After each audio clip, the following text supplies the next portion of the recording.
swear do solemnly swear that I will support and defend that I will support and defend the Constitution of the United States the Constitution of the United States. That's awesome. And so what happened to the 3-letter agency dream? How did that fall by the wayside? It ended up falling on the wayside because it honestly, it never really linked up. When I got out, when I was working the 2 jobs, there was a moment of like, a low moment of like, okay, I think I might have messed up. We're barely scraping by once again. My wife stays at home with her kid. We have the dog. It's just me as a sole income provider. It's very expensive to live in Napa, but her entire family's here. So the irony is that it did make things easier if we needed somebody to watch the kids or have a date night or something. So I thought about, all right, I should go back. I should rejoin. I should do like triple canopy, work for khaki. I still have my clearance. I should apply. The FBI won't take you unless you have a degree though. So FBI gone. CIA, similar thing. Like they can take you, but you better be a wizard, or most likely like senior or officer. Once again, like they're really looking for kind of more seasoned people, not a 23-year-old who did 5 years. And I mean, I had a great time. I did do 2 deployments, and I was a collections manager. I went to CENTCOM and did some pretty high speed training. I can't necessarily, it's not necessarily super fun or interesting, but it is kind of cool. I understand that's ironic or contradicts itself, but I just don't think the timing of it never really worked out. Where I think for the time when I got out, they weren't necessarily looking for people like me. And then when they were looking for somebody like me, like when I had my bachelor's and everything else, I wasn't really interested in it, and then at this time, like now I'm too old. And so, yeah, it just, I guess, and I mean, like even probably a couple of years ago, going back to 2021, when I was starting grad school, I was like still kind of interested. And I ended up reaching out to like the NSA, and they're like, hey, we are hiring. You should. And I ended up talking to like a recruiter, super nice gentleman. And yeah, it just never worked out. It's really more of a timing. I think, just being transparent, I think I was afraid. I mean, I think I was fair. Yeah. I think I was afraid that if I were to apply, it would be like, if I were to fail in any way, whether I apply and I do it, like I get accepted and I do all this stuff. Yeah. And then I'm like, oh, it's just not as much fun as I thought it was going to be, or I just can't kind of keep up. Yeah. You know what? Shame on me. It was just fear. I think I was afraid that if I were to do it and I might fail, it would be devastating to me. I don't know. Maybe I just want to romanticize about it always kind of being this unobtainable thing. And I don't know. Yeah. I'm sorry. Yeah. I don't know. No, I think that's fine. Like, I mean, when people leave the military, we go from this place of like stability to complete instability. And if you're already in your life in a place where you're working these odd jobs to make ends meet, you're trying to do the school thing, like you're kind of already in a place where things are dicey. And so I understand the hesitancy of going and trying to like take a leap of faith on something that may or may not work out. And the other thing to think about is like most of those jobs you would have been gone anyway. So you would have been in the same position as like if you're like, or all this is a front and you've been in the CIA this entire time. And that's yeah. Playing the long game for sure. Yeah. And then I didn't get into the CIA. Wait. At all. Yeah.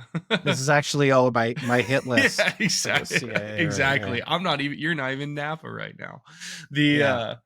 But that makes a lot of sense. And so something that I'm interested in with what you just talked about is that like that mental low point where you're saying like, I might've messed up.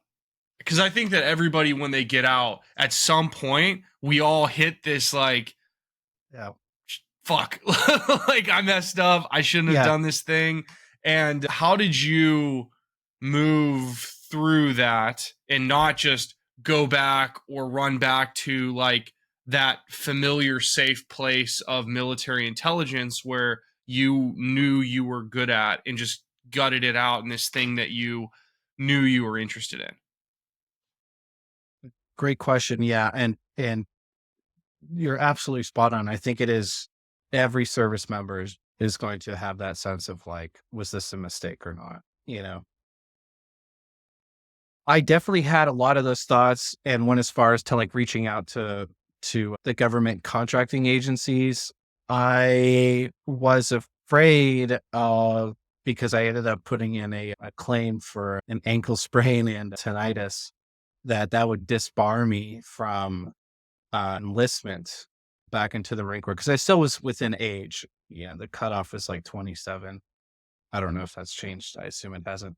But I had heard stories. I had a friend that was in a similar position, and they basically, and he had a yeah. And in all fairness, like I'm pretty sure he broke his back when he was in. They're like, you know, you have an 80% disability. You're high as a kite. If you think we're going to take you back in, like, you know, to go back on all of this is just it's, you know, we're hurting for people. We're not hurting that bad though, you know. So that ended up kind of, to me, it was like, well, if I just do the government contracting route, it's kind of like I could still do intelligence because, and we had like, you know, we had government contractors with us on both deployments, and they had all the benefits of what we had, if not more so. You know, they still ate the same food we did and still shit in the same places we did, but their pay was a lot higher. And at the end of the day, it was like, I mean, you know, I could get a little bit of both, right? I could still have some camaraderie, still do a job that I love, and then also financially be able to support my family. But then we're back in that position of like, that I'm gone, I'm away from my wife and kids all over again. And like, that was the crux of it. You know, I could do, even at my previous job where it's like, hey, we need you to be in Florida for a week. And I was like, well, we're kind of pushing it now, you know? Um, I don't know. For me, and that's just a personal thing. Like I enjoy being in my house and eating my own food, and you know, I've done takeout and anyways. But as far as far as like navigating it, yeah, I think it's like, okay, think about why did you get out, right? Why did you get out? Okay, has that changed? It hasn't. All right, so I think it's just your brain going through that like very natural, oh, this is really hard and tough. Well, then go back to what you know, and then you're like, okay, hold on for a second. You know, and then you're like, going back is actually even harder. That's the reason why we got out. Never mind. And then you go back, you know, so it's kind of like a circle. This is a great life lesson for all service members, for the service members and maybe recently transitioned veterans. When you go to college and you get your degree, whatever your degree is in, maybe it's relevant to the career path that you want to have. You know, like maybe you're a film major or photography major, you know, unless your route is to eventually be a teacher, but maybe you want to be an entrepreneur, in which case the degree is going to help you, but you're not necessarily like applying for a job, right? Unless it's career specific. But I'm trying to use an example of like a business degree is kind of a jack of all trades, which is what I really liked. I like being able to say, I am a business major, but I could work at a hospital. Maybe I work in the admin section of like accounting and finance, right? Um, I'm not going to be working HR because I was never an HR kind of specific person, but you could if you wanted, right? So, but I can also work at consumer packaged goods company or a house of brands company or a branded house in any number of fields, accounting and finance, marketing. What's another good one? I mean, we had quite a few real estate agents too. That's another story. But the problem is that you can't pigeonhole yourself. And this is the lesson, is that the first job that you get when you get your degree, be aware that that's what you're going to have immediate relevant experience in. And that might pigeonhole you because when you're like, if I don't like this, I only took this job because I just graduated and I needed something to like keep a roof over my head and I want to transition into something else. It's going to be really hard for you to transition because you're going to have to be doing a starting role. You have no relevant experience. So you're going to be getting a starting salary. And maybe because of your cost of living or your income is significantly lower or significantly higher than what the low starting salary is, it may keep you in the position that you're in which case you hate it. And it's kind of like the military circle, full circle here. If you ever met people, men or women, who are like, I don't really enjoy doing this circus anymore, but I'm married. I have 3 kids. I'm a E6, E7, and I can't get a job that pays this well back in my hometown. Right. So they stay in, they become lifers, not out of like a sheer desire, but out of necessity. And they get kind of like, in a way, institutionalized about it. And not to diminish their sacrifice or their service. That's not what I'm arguing. I think that the military, it should be paved for the people who are like, this is what I love doing. I love the community and camaraderie, and like all I want to do is be here. Cause I have met some of those people and they were still forced out because their MOS was downsizing, you know? So, I guess if anything, be cognizant of like getting pigeonholed and having relevant experience, and like, try and have a plan is the best way for me to say it. I feel that veterans have a hard time making these holistic evaluations, kind of like what you just said. Why do you think that's the case? And how do you think that they can do a better job of doing that? Yeah, definitely, tough nut to crack. I think a lot of them, speaking out loud for a second, I think a lot of them are going to suffer from trauma. And when you have, or you're experienced or exposed to trauma in any form, maybe it's childhood trauma, right? A broken home, drug problems, alcohol problems, sexual abuse problems, severe poverty, dad's in jail, mom's in jail, um, that your outlook on life is very small. Yeah, you're really looking at a lot of things in almost like an immediate way of like, what do I have right now and what's going to get me to tomorrow? And that works great in the military. Once again, you have a lot of people that are telling you everything that you need to do. They're taking care of long term stuff. Your long term outlook realistically is like, my term is 4 years. You know what I mean? And like, hopefully I pick up corporal or E3 or, whatever it is, airman first class, right? Yeah. Yeah. A1C. Yeah. Yeah. Yeah. Other than that, like you're still looking through a lot of things through like a singular kind of focus and vision.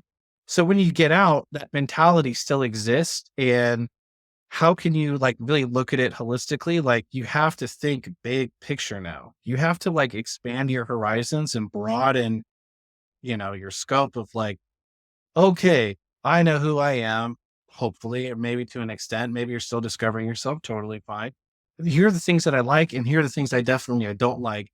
You know, who can I talk to kind of maybe whittle this down? I was fortunate to have in a sort of, way, a mentor. Like I said, that a girlfriend of mine's dad, he never, he never took on like an official mentor role, but I really looked up to him as like a role model of like, here's this guy that joined the Vietnam War on his own volition, was an infantry and on his first deployment, gets hit in an ambush and his purple heart missing half of his leg, but that doesn't stop him. He still works for the USPS, retires, and creates his own porta potty business. Like this American dream right there, And I think in a way he kind of gave me a lot of that, like, man, if this guy can do all that, I could definitely do this too. And I'm gonna take over the porta potty business. I'm gonna make it $1 million business and be the best porta potty business in Napa Valley. So I think if anything, if it isn't finding a mentor who's going to, they don't have to hold your hand the whole time, but maybe finding some sort of like role model or somebody that you can look up to of like, okay, here's this, and that's the reason why I think we like deify Steve Jobs or something like that. Like, here's this guy, um, orphan isn't the right word. Yeah. I'm trying to think. Well, he was adopted, right?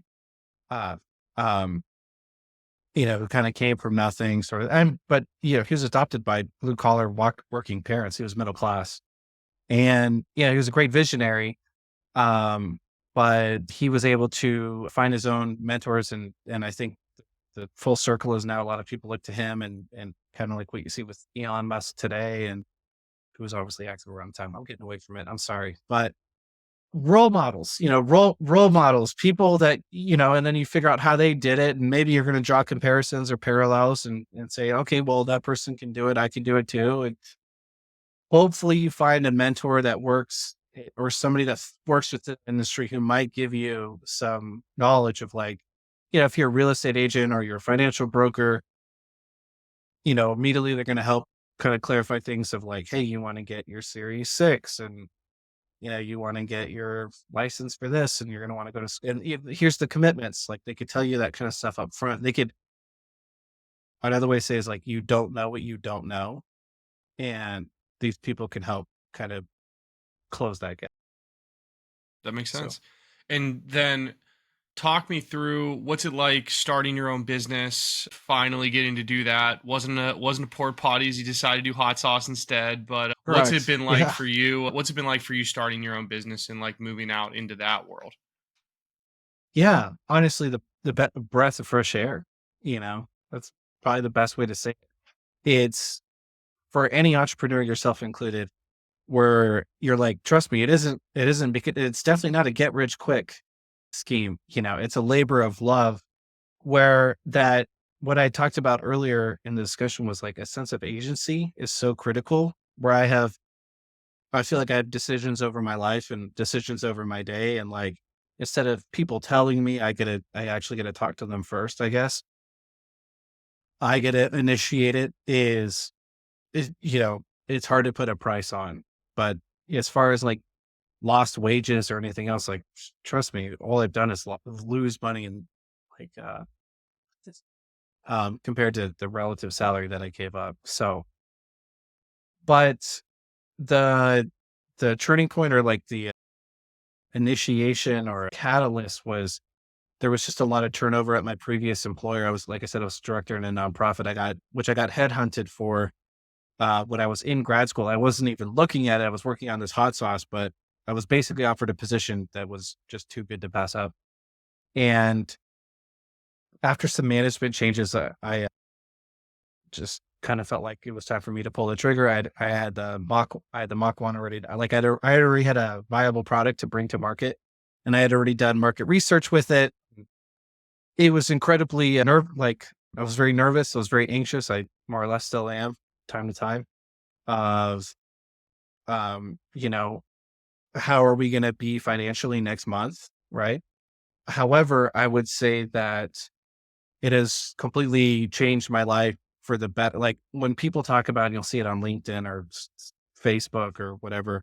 They're like, mental health is a real thing. Like, boy, it really is. And it's amazing what it takes to actually get it or find it. What that really means is that, like, whatever it is that you're doing, if you feel like mental health is a real thing, like if you feel like you're struggling with mental health, basically, the best thing for me to tell you is that, like, whatever it is that you're doing right now, something is not right. Chances are you probably know what it is, but you're too afraid to actually work on it. Right.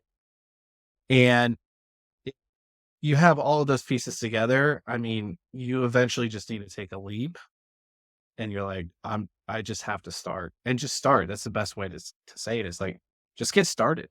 And as Yoda has said, there are those that do and do not. There is no try. It isn't like, oh, I'm going to try and do it. Like, no, if you start, you're doing it. And if you don't quit, you're still doing it. Since I started business, I've lost weight. You know what I mean? Like, I've been able to have more time to work out. I started seeing a counselor, like a therapist at the VA, which I highly recommend everyone doing at least once a year. I hate to say this out loud. I feel like I'm outing myself, but like, I was a closet smoker. All right. Cigarettes, tobacco, right? Where it's just a nasty habit, just absolutely nasty habit. And I do it when I really picked it up when I was in the service, especially when I was deployed. And I mean, there was times where like I'd pull a pinch out and then put a cigarette in and like drink a coffee and like I would like that's how I would like come online. You know what I mean? Because I was night shift and I just odd hours and I never slept. And I still to this day, I still don't sleep right. But I haven't had a cigarette in 8 months. You know, and it was literally just there's no more desire, you know. We cook a lot of I love to cook, right? I come from a culinary background before I joined the Marine Corps. I worked at some pretty nice restaurants. And we cook a lot more, you know, like kind of a weird trivial thing. But like before, I guess what I'm trying to say is like before, especially when I was going to grad school full time, working full time, commuting, everything else in between, I never had time. And it would be like, I don't care, you know, and I could afford it at the time. I could afford it for sure. I don't care. I'll just buy food, you know, or Instacart, right? A DoorDash, both of them. I don't care. I mean, there's one time I ordered twice within like 30 minutes of like, you know what? I could really go for some wings too. Like bring it on. You know? Yeah. I don't care. Very, very arrogant for me to say that, but there was definitely like, I just felt like you were slaving away. You know, you're working for somebody else. You know, either you have a plan or you're a part of somebody else's. And I just never felt fulfilled. I never felt success. Any failure I had, it was always mine, but any success I had was always, it seemed like it was somebody else's. You know, it never really seemed like it was mine. Now I have success. It's always like, that's great, but it's not good enough. And any failure I have, it's always like, this is a really good learning opportunity. You know, like just even mindsets changed on it. You know, like so the transition, scary, difficult, super rewarding, you know, bigger sense of peace, ironically, even though that kind of contradicts itself, life changing in a very positive way. And I just have a greater sense of like achievement or accomplishment. I feel like I'm having a legitimate effect on people where like in the beginning of this, where you said you had tried the hot sauce and it was amazing. And that's a real, you know, that's a real feeling. That's a real emotion that you had. And I'm happy that I could have that effect. Like I don't sell something, you know, I'm not selling something that people feel like they have to buy it. Like, you know, I have to buy water. The water bill came in and electricity bill came in and I have to get gas or, you know, like commodities. But I also don't feel like I'm, you know, a snake oil salesman where it's like, it's going to cure cancer. It's hot sauce. You know what I mean? At the end of the day, like it is hot sauce for sure, but it's a new style of hot sauce. It's a new take on it. It's a flavor that a lot of people aren't aware or have tried. And it's like the concept being, can we make a hot sauce that is like packed with as much flavor and as much value as we possibly can for our customers?